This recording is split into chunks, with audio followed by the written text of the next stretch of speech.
Reactivate at any time. I learned that the hard way. But you don't have to.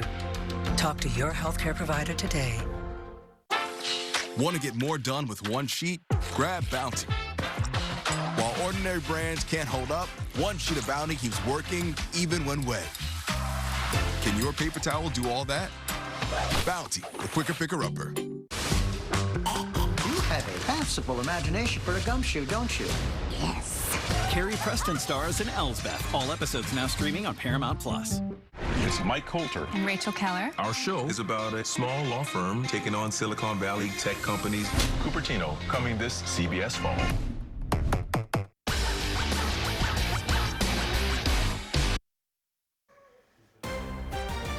We have breaking news. The search for a pursuit suspect in Sylmar. Desmond Shaw is live overhead. Des, what can you tell us? Well, Rudy Bay, this is the northbound 5 just before it meets with the end of the northbound 405, so headed to the Newhall Pass. All lanes of the truck bypass and the main line are blocked. Here's the suspect's vehicle. It was an alleged DUI driver. They either crashed or ran into the embankment here, and they got out and ran. It sounds like LAPD got the passenger in custody, but they're still looking for the driver. As I widen out, you can see the big perimeter. Now, they did just get a call into 911 of someone who they think may have been running through the tunnel right here. That's the 405, and you see LAPD's helicopter overhead as well. They have their spotlight down there looking for someone who might be running around. So still looking for that driver. No innocent people hurt. Still looking for one outstanding here headed to Sylmar with the northbound 5 closed at the moment in a big traffic nightmare. Live in Skycal overhead, I'm Desmond Shaw. Rudy Bay, back to you in the studio. Desmond, thank you, and good evening. I'm Rudy Bay Shabazi. A Hollywood actor is stabbed to death at his Tarzana home, and the person he knows well is behind bars for the crime. CBS LA assignment editor Mike Rogers is at the desk with details about James Handy's chilling death. Mike. Yeah, you know, the LAPD responded to what was called an unknown trouble call at the home that James Handy was at of his girlfriend. Now, when police got there, they found Handy bleeding on the sidewalk next door, and the person that they believe was responsible for it taken into custody. Now, the person called 911 around 9:30 in the morning yesterday saying, quote, "I am the son of man. I just killed the man of sin."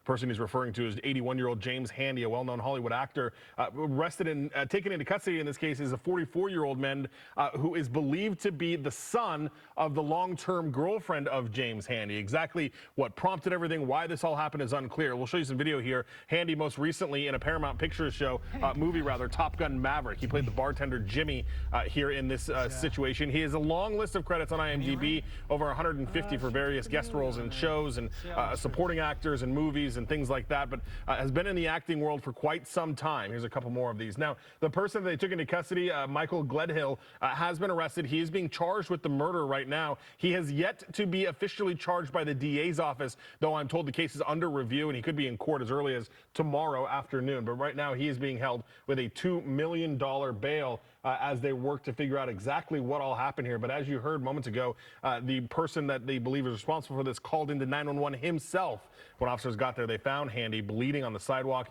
and sadly, he did die as a result of his injuries. Rudy Bay?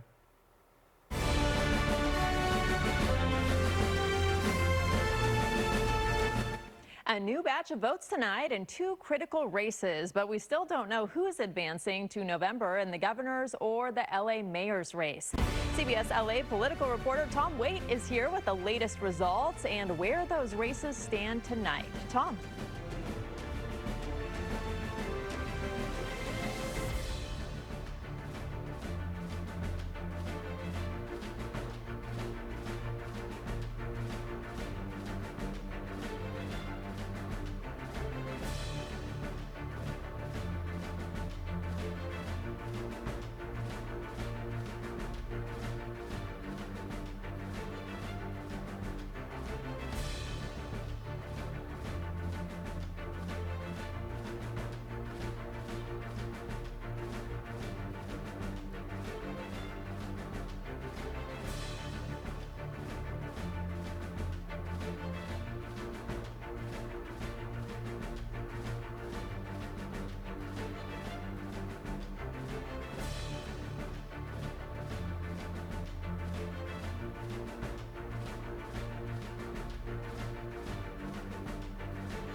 As LA County continues counting ballots, the LA mayor's race is still too close to call. Incumbent Mayor Karen Bass is projected to go on to the November general election, but it's unclear who her opponent will be. Former reality TV show star Spencer Pratt held a commanding lead in the early vote count over LA City Councilwoman Nithya Raman.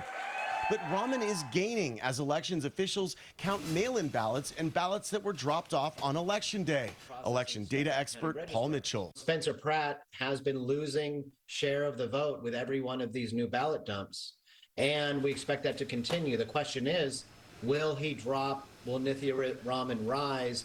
And will at some point there be an inflection point where Nithya Raman would take over that second spot? In LA County's latest update Thursday, Raman gained another 4,000 votes on Pratt, with Pratt's lead now at about 33,000 votes. The question is, how many uncounted ballots are out there? It is really kind of silly season a little bit right now with people trying to guess what the remaining ballots look like. The state's gubernatorial contest also remains unresolved. Republican Steve Hilton is holding the lead, with Democrat Javier Becerra in second. Democrat Tom Steyer is in third, but gaining as new ballot totals are released. Some data experts say he may be able to crack the top two as the count continues, but other experts have doubts. The challenge there is that with these late voters, Hilton actually seems to be doing pretty well. Conservative media and Republicans are blasting Governor Newsom and the state's Democratic officials for the slow tally. President Trump from the Oval Office claiming fraud without evidence. We just don't want cheating in our elections. And you see it happening in California. Those numbers are coming down rapidly. They found a lot of mail-in ballots last night, shockingly. State and local elections officials say it takes longer for California to finalize election results because the state allows for voters to mail ballots up until the day of the election. Those ballots then have to be inspected, signatures checked, and verified. Our Jeff Nguyen asked LA County Registrar Dean Logan to address the criticism over the perceived slow count. We have to make sure that those ballots that arrived latest in the process receive the same level of diligence, security, and transparency as those that were cast 3 weeks before the election.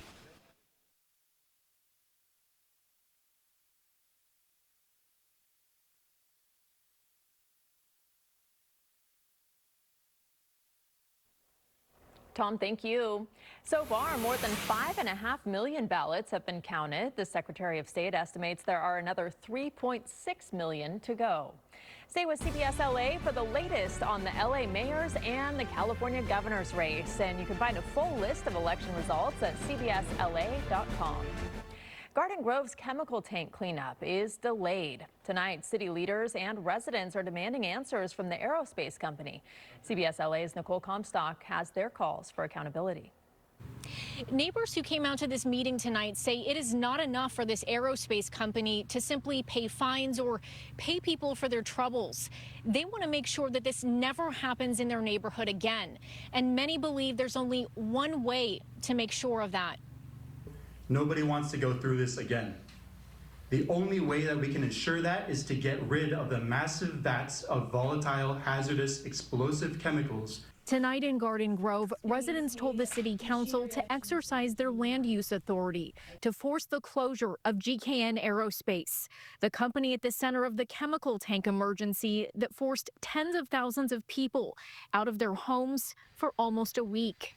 If the city can prohibit commercial cannabis businesses or implement an ordinance against the production of pickles and sauerkraut, surely you can do the bare minimum to protect your constituents from the dangerous weapons manufacturer and the hazardous chemicals they employ. The compromised chemical storage tanks were at risk of blowing up at one point, damaging homes, and leaking the toxic chemical MMA, which can cause severe respiratory illness, into their neighborhood. But since this incident, I looked them up, and there have been a lot of violations that they have been fined for.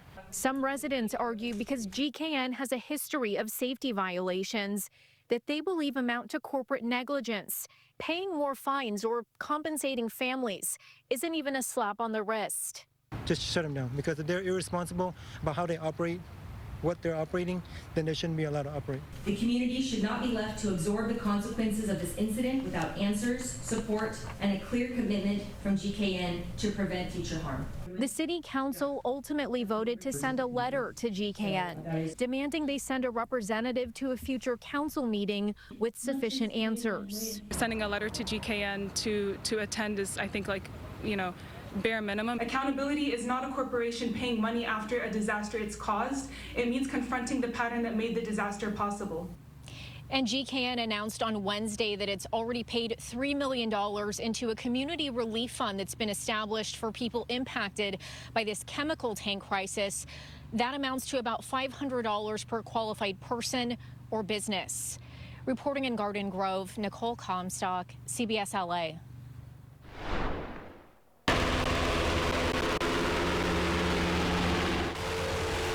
Helicopters circling, soldiers staked out on buildings. New video showing some of the military training that went on under the cover of darkness in Pasadena last night. The training is happening all over the southwestern U.S. Tonight, it's in Long Beach. It's part of the military's urban warfare training. Some lasted until 1 in the morning. City officials say they were given a heads up a month ago. It's unclear when they will finish the exercises. A once popular tourist area raided by federal agents and the LAPD. It's an operation meant to take back a park that's been taken over by crime. CBS LA's Lori Perez was there for Operation Free MacArthur Park. This is step 3 in Operation Free MacArthur Park. They say they first went after the gangs, next they went after the major drug dealers, and now they say they are targeting demand. I try to hide her away from it and turn her head or look away or close your eyes, please. Young mother Emma and her little one living in the hot zone of MacArthur Park, surrounded by the chaos of drug use and despair. It's very disgusting and it hurts me to see other kids come by. And I'm an advocacy. I tell the people, hey, kids are walking, stop this, stop it, get off of here, go somewhere else and do that. Her pleas got a little muscle today. We are conducting a joint narcotics investigation in the area of MacArthur Park. As DEA agents paired with LAPD swept the open-air drug market that has taken over the park. LAPD officers arresting users. We've allowed this to happen. We've allowed people to use drugs openly with no consequences for too long. So people are extremely addicted. This man needs help. And if he's unwilling to get the help himself, then this is where law enforcement's going to step in. LAPD says they made 13 arrests and gave out 6 citations. The arrests include drinking and using drugs in public. In 1 hour, they say they collected tons of needles, pipes, and drugs. Law enforcement says this is day 1 of a new focus on the park. Every day they'll be back to target users, arresting them, but also getting them help with addiction and homelessness issues. The park is meant for the public, but for the people who need assistance, we'll make sure they get that assistance as well. This is no doubt in preparation for thousands of visitors coming to LA for the World Cup, but also to rescue the park, they say, for good. Our mission is to return this park, the lake, and this corridor back to the citizens of Los Angeles. We're here again. I told everybody we were coming back, and today's just one of the days, and we'll be back again, and we're going to keep doing this till we get it right. It's not a one-day project. Emma was watching and applauding the plans, hoping this will be the help she's been praying for. I lived in San Pedro, California. Oh, okay. So coming over here was a worst mistake of my life. Nathan Hockman did make a promise today. He said he's going to bring his family to MacArthur Park on Labor Day and have a picnic with his grandson. That's in September. It's pretty ambitious, and they have a very long way to go. In downtown Los Angeles, I'm Lori Perez, CBS LA. The punitive damages phase of the civil trial against former socialite Rebecca Grossman and ex-Dodgers pitcher Scott Erickson will continue tomorrow. Grossman is already in prison for the murders of Mark and Jacob Iskander. She was convicted of hitting and killing the children in 2020 while speeding and racing Erickson. Yesterday, a jury ordered Grossman and Erickson to pay $176 million in compensatory damages to the Iskander family. And now the jury is being asked to decide if the two will also have to pay punitive damages. We're a week away from the first FIFA World Cup match here in LA, and hospitality workers are voting on a possible strike. CBS LA's Lauren Posen explains what it could mean for the big event. This is so much more than wages. Workers say they're scared to go to work knowing that ICE agents will be at the stadium. And fans say they're worried, too, that something they've been counting down for could be caught in the middle of all this. It only happens every 4 years, and for it to be in Los Angeles is huge. The World Cup is the talk on the field at Formula Soccer Center in Van Nuys. We all support our teams, and I think the way we support them is so beautiful. So I think the fact that the fact that the World Cup is coming to basically our backyard, I think it's special. Turning what feels like a distant dream into reality for young soccer hopefuls. I'm excited if USA wins. But a possible strike of around 2,000 concession and hospitality workers employed by Legends Global at SoFi Stadium is adding uncertainty to the buildup. Yolanda Fierro is a suites runner at SoFi Stadium. The main concern, first of all, is the ice issue being on the grounds. Myself and my co-workers are a little bit scared for coming to work because I do have a lot of employees that are here on working visas from different countries. Homeland Security insists ICE agents will be on site to target counterfeiters and traffickers. But workers don't trust that and are asking for safety and security protections. They're in fear of, if I get snatched up by ICE, who's going to take care of my family? And what's going to happen to my personal property, such as homes, vehicles, things like that. Workers are also asking for better wages and job security.